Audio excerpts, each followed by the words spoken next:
আমি প্রেমের সম্পর্কে জড়িত আছি এবং বিভিন্ন প্রতিকূলতার কারণে এখন বিয়ে করা সম্ভব হচ্ছে না। পরবর্তীতে সেই ব্যক্তিকেই বিয়ে করলে আমার পূর্ববর্তী গুনাহ কি ক্ষমা করা হবে? বিশ্ববিদ্যালয়ের বিভিন্ন কালচারাল প্রোগ্রামে শিক্ষার্থীদের নৃত্য বা ডান্স পরিবেশনকারীকে কি নর্তকী বলা যাবে? কিভাবে জীবন পরিচালনা করলে কবর থেকে শুরু করে আখিরাত অবধি কোনো আযাব হবে না? ছোট ভাইয়ের ইনকামের উপর বড় ভাইয়ের কতটুকু হক আছে? আমার বাবা মা আমার 3 বোনকে বেশি প্রাধান্য দেয়, আমার সাথে তারা তেমন কথাও বলে না, আমাকে সবসময় তুচ্ছ-তাচ্ছিল্য করে, এতে কি তাদের অপরাধ হচ্ছে না? অ্যাক্সিডেন্টের কারণে আমার পায়ে প্লাস্টার লাগানো হয়েছে, এটা ভেজানো যাবে না, এমত অবস্থায় গোসল ফরজ হলে কি করব? আমার ঠান্ডাজনিত সমস্যা আছে, ঠান্ডা পানি দিয়ে ওযু করলে সমস্যা হয়, তায়াম্মুম করা যাবে কি না? বাড়ির মালিকের অনুমতি ছাড়া বাড়ির দেয়ালে মাহফিলে পোস্টার লাগানো যাবে কিনা? কোনো বাড়ির মালিকের দেয়ালে পোস্টার লাগাতে যদি মনক্ষুণ্ণ হন, অসন্তুষ্ট হন, তাহলে সেখানে তাকে ইগনোর করে পোস্টার লাগানো যাবে না, কারণ এতে তার হক নষ্ট হবে। আরেকজনের জায়গাতে তার অনুমতি ছাড়া এই ধরনের কাজ করা জায়েজ নয়, যেটা আজকাল আমরা অহরহ করি। অনেক সময় ওয়াজ মাহফিলের পোস্টার এরকমভাবে লাগায়, যেটা অনুচিত। ইসলাম ধর্ম, এই আইডি থেকে আপনি লিখেছেন, আমার বাবা মা আমার 3 বোনকে বেশি প্রাধান্য দেয়, আমার সাথে তারা তেমন কথাও বলে না, আমাকে সবসময় তুচ্ছ-তাচ্ছিল্য করে, এতে কি তাদের অপরাধ হচ্ছে না? যদি বাস্তবে এমনটি হয়ে থাকে যেমনটি আপনি বলেছেন, তাহলে অবশ্যই অপরাধ হবে। কিন্তু অনেক সময় এটি আমাদের মানসিক একটা সমস্যা বা প্রবলেম হয়ে থাকে যে আমরা মনে করি যে অন্যদেরকে প্রাধান্য দিচ্ছে, আমাকে দিচ্ছে না। আসলে বাস্তবতাটা সেরকম নয়। এরকম হয় বিশেষ করে যাদের সাথে কম্পিটিশন আছে বা যাদের কে কম্পিউটার মনে করা হয়, এরকম ব্যক্তিদের ক্ষেত্রে এই ধরনের মনে হওয়াটা এটা অস্বাভাবিক নয়, এরকমটি মাঝে মধ্যে মানুষের মনে হয়। তো এই জন্য বাস্তবে কি সেটা ঘটছে নাকি এটা আপনার মনে হচ্ছে জাস্ট, সেটা দেখার বিষয় অবশ্য। সুলতান মিয়া, এটি থেকে আপনি লিখেছেন, ছোট ভাইয়ের ইনকামের উপর বড় ভাইয়ের কতটুকু হক আছে? ভাই সুলতান মিয়া, ছোট ভাইয়ের যে উপার্জন, সেই উপার্জনে বড় ভাইয়ের হক থাকবে ততটুকু যতটুকু বড় ভাইয়ের মৌলিক প্রয়োজন পূরণ হওয়ার জন্য প্রয়োজন এবং তার অন্য কোনো উপায় উপার্জন নেই। এরকম যদি হয় যে ছোট ভাই তিনি উপার্জন করছেন বা তার সম্পদ আছে, এদিকে বড় ভাইয়ের চলার মতো, বেঁচে থাকার মতো, জীবন ধারণ করবার মতো যে মৌলিক প্রয়োজন সেটি পূরণ করবারও ব্যবস্থা নেই, এরকম পরিস্থিতিতে এই ভাইকে ছোট ভাই তার উপার্জন থেকে টাকা পয়সা দিয়ে মৌলিক প্রয়োজন পূরণে সহযোগিতা করাটা তার কর্তব্য। আর যদি বড় ভাই তার মৌলিক প্রয়োজন, বেঁচে থাকার জন্য যা দরকার হয়, অন্ন, বস্ত্র, বাসস্থান, একেবারে যা না হলে নয়, সেটা ব্যবস্থা তার আছে, হ্যাঁ, এক্সট্রা বা উপরি বা একটু ভালোভাবে চলার ক্ষেত্রে তিনি ছোটো ভাইয়ের সহযোগিতা প্রত্যাশা করেন, তাহলে এইটা বড় ভাইয়ের প্রাপ্য নয় এবং ছোটো ভাইয়ের কর্তব্য নয়। অথবা হতে পারে যে বড় ভাইকে দেখবার জন্য বাবা আছেন, বাবা দেখেন বা অন্য কেউ দেখেন, অর্থাৎ তিনি চলতে পারেন, তাহলে সেক্ষেত্রে ছোটো ভাইয়ের উপরে কিন্তু বড় ভাইয়ের সংসার চালানো বা তাকে টাকা পয়সা দেওয়া বা ইনকামের অংশ দেওয়া এটা অপরিহার্য নয়। তবে হ্যাঁ, নৈতিক একটা দায়িত্বের ব্যাপার আছে, সেটা হলো যে বড় ভাইয়ের প্রতি শ্রদ্ধা প্রদর্শন করা, আন্তরিক হওয়া, ভাই ভাইয়ের প্রতি আন্তরিক হওয়ার নির্দেশ আল্লাহ তাআলা কোরআন সুন্নাহয় বিভিন্ন জায়গায় আমাদেরকে দিয়েছেন, নবী সাল্লাল্লাহু আলাইহি ওয়াসাল্লাম সুন্নাতে বলেছেন, আল্লাহ সুবহানাহু ওয়া তাআলা কোরআনে বলেছেন। সো সেই জায়গা থেকে ছোট ভাই উপার্জন করেন, বড় ভাই কষ্টে আছেন, তার তিনি অবশ্যই বড় ভাইয়ের প্রতি খেয়াল রাখাটা তার নৈতিক দায়িত্ব এখানে। তো কষ্টের মাত্রার উপর নির্ভর করবে এই কর্তব্যের মাত্রাটা, অর্থাৎ যদি ভাইয়ের কষ্টটা থাকে সিরিয়াস পর্যায়ে, তাহলে ছোটো ভাইয়ের উপরে কর্তব্য হবে সিরিয়াস পর্যায়ে, অর্থাৎ এটা ফরজ ওয়াজিব হয়ে যেতে পারে।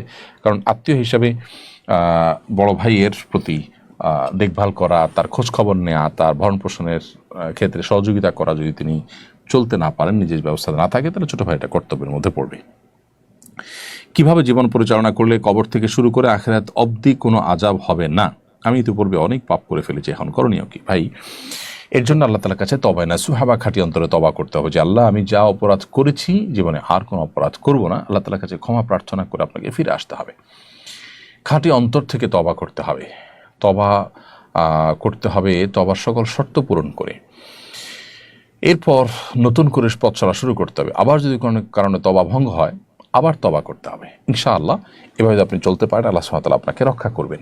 আল্লাহর আযাব থেকে বাঁচার জন্য আল্লাহর ভয়ে সন্ত্রস্ত হয়ে চোখের পানি ফেলে আল্লাহর কাছে কেঁদে কেটে বিভিন্ন সময় দোয়া করতে হবে।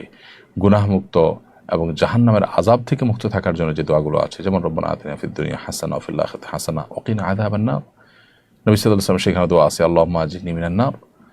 তো এই দোয়াগুলো আপনি বিশেষ করে পড়বেন এবং সকল গুনাহ থেকে বেঁচে থাকবেন। ইতিপূর্বে করা গুনাহ থেকে তবায় নসুহা বা খাঁটি অন্তর তওবা করবেন, ইনশাআল্লাহ আল্লাহ তাআলা হেফাজতে রাখবেন। সুমন হাওলাদার আপনি লিখেছেন, আমি প্রতিদিন 2 ওয়াক্ত নামাজ পড়ি, আমার জন্য দোয়া করবেন, আমি যেন 5 ওয়াক্ত নামাজ পড়তে পারি। ভাই সুমন হাওলাদার, আপনার জন্য দোয়া রইল, আল্লাহ রাব্বুল আলামিন আপনাকে প্রতিদিন 5 ওয়াক্ত সালাত আদায় করবার সুযোগ এবং তৌফিক দান করুন। বিশ্ববিদ্যালয়ের বিভিন্ন কালচারাল প্রোগ্রামে শিক্ষার্থীদের নৃত্য বা ডান্স পরিবেশনকারীকে কি নর্তকী বলা যাবে বা নর্তকীর সাথে তুলনা করা যাবে? তাদেরকে নর্তকী বললে তারা নেতিবাচকভাবে নেন। নর্তকী মানেই তো নৃত্যকারী, অর্থাৎ যিনি নৃত্য করেন সেই নারীকে তো নর্তকী বলা হবে, আর নৃত্যকারী নারীকে তো নর্তকী বলা হয়। সো তিনি নৃত্য করেন আবার তাকে নর্তকী বলে তিনি মন খারাপ করবেন, সেটার তো কোনো আসলে যৌক্তিক কারণ নেই। তবে যদি কেউ কোনো কথায় কেউ কোনো উপাধিকে গালি মনে করেন তো সেটা অ্যাভয়েড করা উচিত, এটা হলো জেনারেল কথা। বাট একজন মানুষ নর্তন করছেন, তিনি নৃত্য করছেন, তাহলে সেক্ষেত্রে তিনি নর্তনকারী বা নর্তকী, এই হিসেবে তার কাজের সাথে তার উপাধির এটা হুবহু মিল আছে। তারপরও একজন মানুষ গুনাহে লিপ্ত, তাকে আপনি দাওয়াত দিতে চান, তাহলে সেক্ষেত্রে তাকে যেই শব্দ বললে তিনি হার্ট হবেন বা শক্ত হবেন, কষ্ট পাবেন, সেই শব্দ না বলে তাকে অন্য কোনো শব্দ দিয়ে আপনি ভূষিত করলেন বা সম্বোধন করলেন, সেটা অবশ্যই দাওয়াতের কৌশল হিসাবে ভালো। আমি প্রেমের সম্পর্কে জড়িত আছি এবং বিভিন্ন প্রতিকূলতার কারণে এখন বিয়ে করা সম্ভব হচ্ছে না। পরবর্তীতে সেই ব্যক্তিকেই বিয়ে করলে আমার পূর্ববর্তী গুনাহ কি ক্ষমা করা হবে? হারাম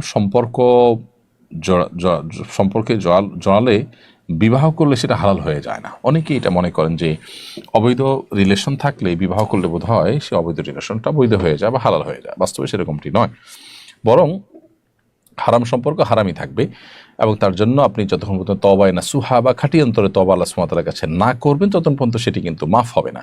বিয়ে করেছেন কি করেন সেটা দেখার বিষয় নয়। তবে হ্যাঁ, কাউকে বিবাহের প্রলোভন দিয়েছেন, প্রতিশ্রুতি দিয়েছেন, কথা দিয়েছেন কোনো যৌক্তিক কারণ ছাড়া বা স্বার্থের কারণে শুধুমাত্র তাকে আপনি বিবাহ করেননি, তাহলে সেক্ষেত্রে আপনার প্রতিশ্রুতি রক্ষা করলেন না, সে গুনাহগার হলেন।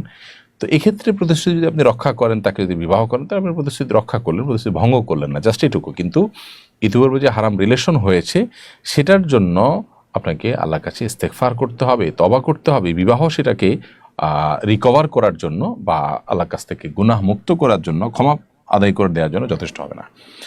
অ্যাক্সিডেন্টের কারণে আমার পায়ে প্লাস্টার লাগানো হয়েছে, এটা ভেজানো যাবে না, এমত অবস্থায় গোসল ফরজ হলে কী করব?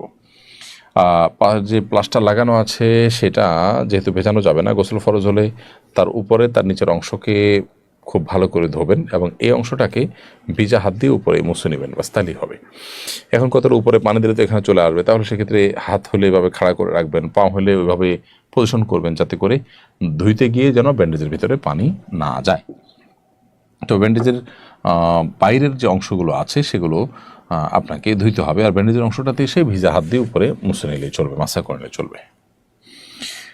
আমার ঠান্ডাজনিত সমস্যা আছে, ঠান্ডা পানি দিয়ে অজু করলে সমস্যা হয়, তায়াম্মুম করা যাবে কি না?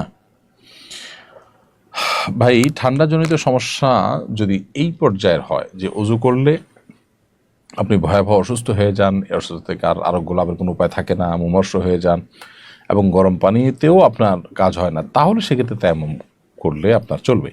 সাধারণত এরকম পর্যায়ে যায় না, সাধারণত একটু কষ্ট হয়, হয়তো ঠান্ডা লাগে, তাহলে সেক্ষেত্রে আপনি গরম পানি ব্যবহার করেন, একটু কষ্ট করেন, তাহলে অজু করতে পারেন। অর্থাৎ পানি ব্যবহার করার সক্ষমতা যতক্ষণ থাকবে, যে কোনো উপায় যতক্ষণ মতো ওপেন থাকবে ততক্ষণ পর্যন্ত আপনাকে পানি ব্যবহার করে উজু করতে হবে। যখন পানি ব্যবহার করে উজু করা সম্ভবপর হবে না কোনো কারণে, একদম নিরুপায় হয়ে যাবেন, তখন আপনি তায়াম্মুম করলে চলবে। এক মেয়ের সাথে আমার সম্পর্ক ছিল, বিয়ের পরেও সে কথা বলতে চায় আমার সাথে, স্বামী নাকি অনেক সমস্যা করে, সে এগুলো আমার সাথে শেয়ার করে, আমি কি তার সাথে এভাবে সম্পর্ক রাখতে পারবো? না, বিবাহের একজন মেয়ের সাথে বিবাহ আপনার হোক না হোক, তার বিবাহ হোক বা না হোক, বিবাহ বহির্ভূতভাবে সম্পর্ক করা আপনার জন্য উচিত নয়। এমনকি তার স্বামীর সমস্যা থাকলে সেটা তার অভিভাবককে বলবে, তার বাবা মাকে বলবে, ভাই বোনকে বলবে, এমন কাউকে বলবে যাদেরকে বলে সমস্যা হবে, সমাধান হবে।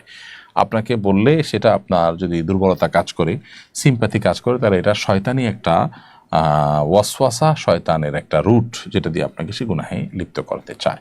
বিধায় আল্লাহর ভয় এখান থেকে বেঁচে আসার চেষ্টা করতে হবে।